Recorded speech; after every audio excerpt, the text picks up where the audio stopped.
So, obviously, with the finals coming up, we've been doing a lot of talking about Jason Tatum, getting disrespected, what it will take for him to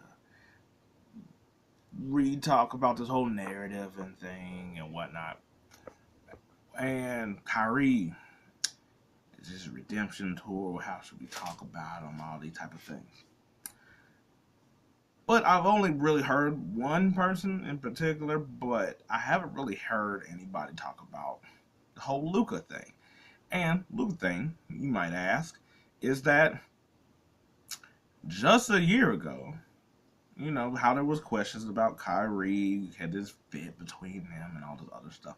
And what I'm surprised had it really been rehashed in the fact that Kristaps Porzingis is playing against the Dallas Mavericks, where that thing just didn't work.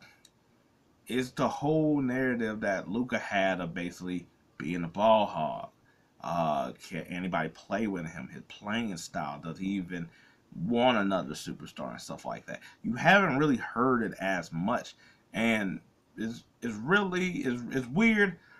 I guess I get it because we've all seen that Luka's like a really top talent, and he's been amazing in the playoffs for the most part too. That and his whole season this year, that I guess it's not even something worth rehashing or bringing up.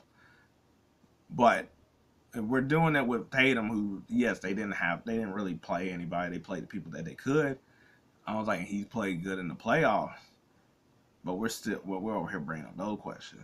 Kyrie, who's been better as the playoffs has went by, is here in the finals in the course. And that brings a whole bunch of things, a myriad of where also him facing off against Boston as well too, and that whole thing with it. That you would think that, and I guess maybe because Kristaps hasn't played, but the Kristaps to Dallas thing bringing in with the whole Luka thing. Like we can act like his number, like his numbers were great and stuff like that, but people were wondering if he went. People were like, "Oh, cool, is he sort of like LeBron James at a time?" And where like now they're kind of like back to be saying that, but there was a point in there where it was like, or is he James Harden, where got a high usage rate, shoot a bunch of threes, a bunch of shots, looking for the fouls, kind of, why ain't get a foul? It's like, yes, he could pass the ball, but the team is so centric around him that nobody else could flourish. And to be honest, some of that stuff is still around, and some of that stuff was true then as well too.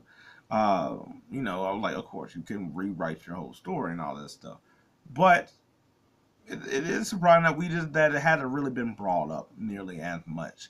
Especially as everybody giving everybody a pat on the back and congratulating, that you would think that that would be a part of it. That like how we sort of do with Kyrie, of giving him his flowers of playing well and being a good teammate. Now that you would think that you would have to do it with Luka, because it's like with the Kyrie thing of being a good teammate, it's also there for Luka as well, of them both having to figuring this out. The failed thing with him and Porzingis, which may have been also some of the coach, but that didn't work.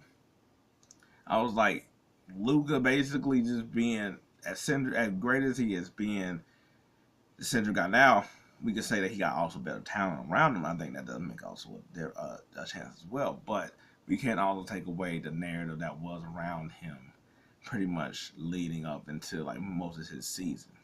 I was like, we seen how great he could be. He'd been to a Western Conference Final before this, but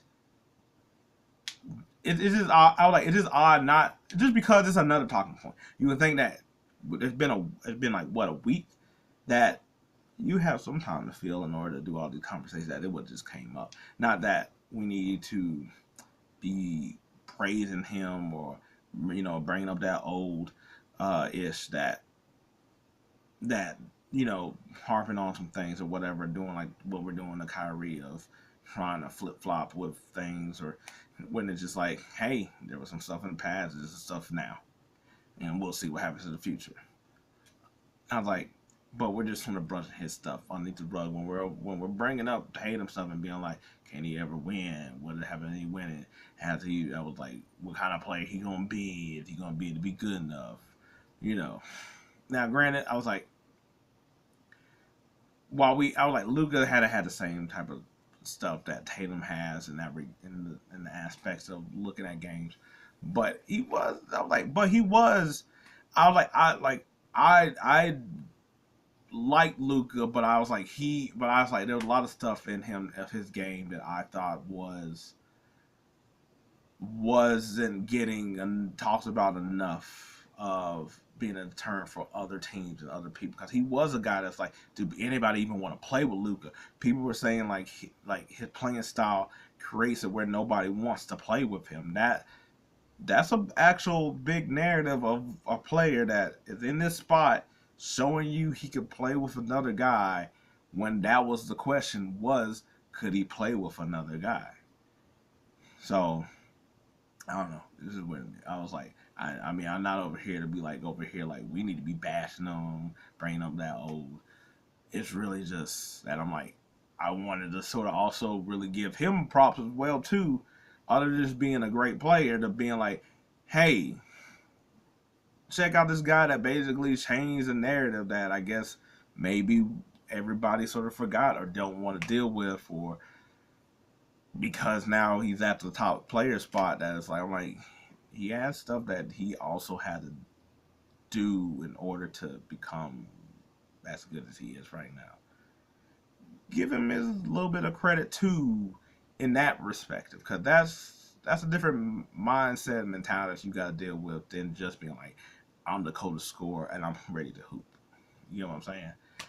But anyway, we'll see how these finally go. We can see if he keeps it up. But until then, peace. I'm out.